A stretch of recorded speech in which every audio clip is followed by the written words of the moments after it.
Hello students, आज मैं आप सभी को संधि पढ़ाने जा रही हूँ। संधि जिसका अर्थ होता है मेल। संधि अर्थात मेल।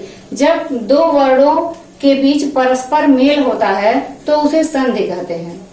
संधि वर्णों के परस्पर मेल से जब कोई परिवर्तन उत्पन्न होता है, जब कोई विकार उत्पन्न होता है, यानी संधि की परिभाषा है दो वर्णों के परस्पर मेल से जब कोई विकार या परिवर्तन उत्पन्न होता है तो उसे संधि कहते हैं। जैसे कि विद्या धन आलय। विद्या में यहाँ विद्या का आ और आलय का आ दोनों मिलकर दीर्घ आ हो रहे हैं और ये आ हट जा रहा है, यहाँ हो जा रहा है विद्यालय, यानी यहाँ बीच में विकार उत्पन्न हुआ। जैसे कि संधि को पढ़ने के लिए सबसे पहले हमें जानना होगा कि संधि में दो पद होते हैं, पूर्व पद और उत्तर पद। पहला पूर्व पद को ही हम प्रथम पद कहते हैं और उत्तर पद को हम अंतिम पद कहते हैं। तो पहले पद के अंत में और उत्तर पद के प्रारंभ में इन्हीं दोनों के बीच में संधि होती है और यहाँ इनकी संधि होने से जो परिवर्तन उत्पन्न होता है, जो विकार उत्पन्न होता है, उसे ही संधि कहते हैं।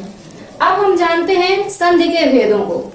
संधि तीन प्रकार की होती है, स्वर संधि, व्यंजन संधि और विसर्ग संधि। स्वर संधि के अंतर्गत स्वर प्लस स्वर का ही मेल होता है, सिर्फ स्वर और स्वर ही मिलेंगे।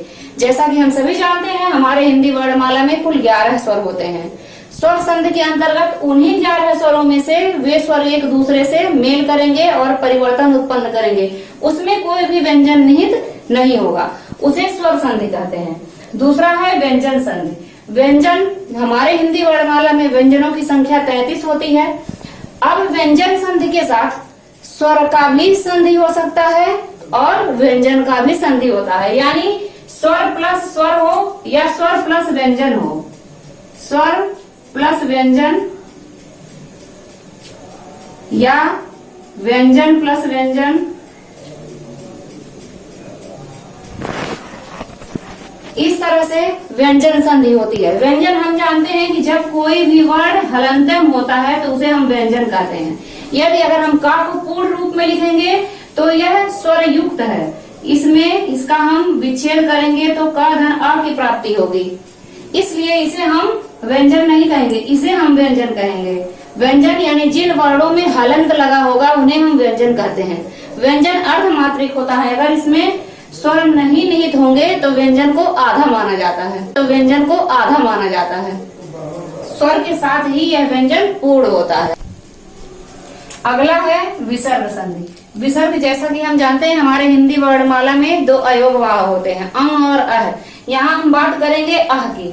जो अह होता है, इस अह के साथ जब स्वर का या फिर व्यंजन का जब संधि किया जाता है, यानी प्रथम पद में विसर्ग होता है और उत्तर पद में स्वर या व्यंजन दोनों में से कोई भी होता है, वहां जो परिवर्तन उत्पन्न होता है उसे विसर्ग संधि कहते हैं। अब हम इन तीनों संधियों की परिभाषा को जान लेंगे। स्वर संधि यानी दो स्वरों के मेल से, स्वरों का मेल होगा, व्यंजनों का नहीं, दो स्वरों के मेल से उनमें जो परिवर्तन या विकार उत्पन्न होता है, यानी प्रथम पद और अंतिम पद, पूर्व पद और उत्तर पद के बीच में, यानी यहाँ ये पूर्व पद है और ये उत्तर पद है, इनके बीच में जो यहाँ विकार उत्पन्न होगा। लेकिन कंडीशन ये है कि यहाँ भी स्वर होने चाहिए और यहाँ भी स्वर होने चाहिए, यानी दो स्वरों के मेल से उनमें जो विकार या परिवर्तन उत्पन्न होता है उसे स्वर संधि कहते हैं। हम कुछ उदाहरणों को देखेंगे, जैसे ऊपर धन उक्त। यहाँ ऊपर में री मिल रहा है, यानी री में हमें ई की प्राप्ति हो रही है और उक्त में हमें ऊ की प्राप्ति हो रही है। हमारे संधि के नियमों के अनुसार, अयाद संधि के नियम के अनुसार ई का या हो जाता है और ऊ जो है ये यहाँ मात्रा के रूप में प्रयुक्त हो जाता है, इसलिए यहाँ ऊपर धन युक्त बराबर ऊपर युक्त हो जा रहा है। दूसरा हम देखेंगे महाधन औषधि। यहाँ महा में हमें आ की प्राप्ति हो रही है और यहाँ अ की प्राप्ति हो रही है। हमारे वृद्धि संधि के अनुसार अ धन अ बराबर अ होता है, यहाँ अ का लोप हो जा रहा है और यहाँ अ का लोप होकर ये अ हा के ऊपर मात्रा के रूप में लग जा रहा है, इसलिए यहाँ प्राप्ति हो जा रही है महौषध की। इसी प्रकार हम दूसरा देखेंगे जो कि है व्यंजन संधि। व्यंजन संधि, व्यंजन के साथ जैसा कि हम पहले ही बता चुके हैं, व्यंजन प्लस स्वर का मेल या फिर व्यंजन प्लस व्यंजन का मेल होता है। यानी जब किसी व्यंजन का स्वर अथवा व्यंजन से मेल होने पर जो विकार उत्पन्न होता है, विकार यानी परिवर्तन उत्पन्न होता है, उसे व्यंजन संधि कहते हैं। जैसे जगत धन ईश, यहाँ पहले में हमें त मिल रहा है हलंतम, यह है व्यंजन, और दूसरे में हमें ई प्राप्त हो रहा है, जो कि व्यंजन संधि के बहुत से नियम हैं। जब हम ये नियमों को पढ़ाएंगे तो आपको हम आगे इनके बारे में बताएंगे।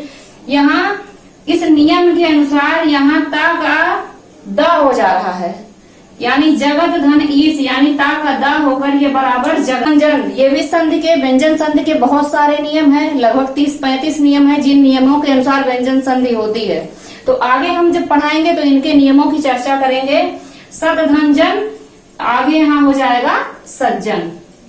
तीसरा है विसर्ग संधि। विसर्ग संधि में भी बहुत सारे नियम होते हैं।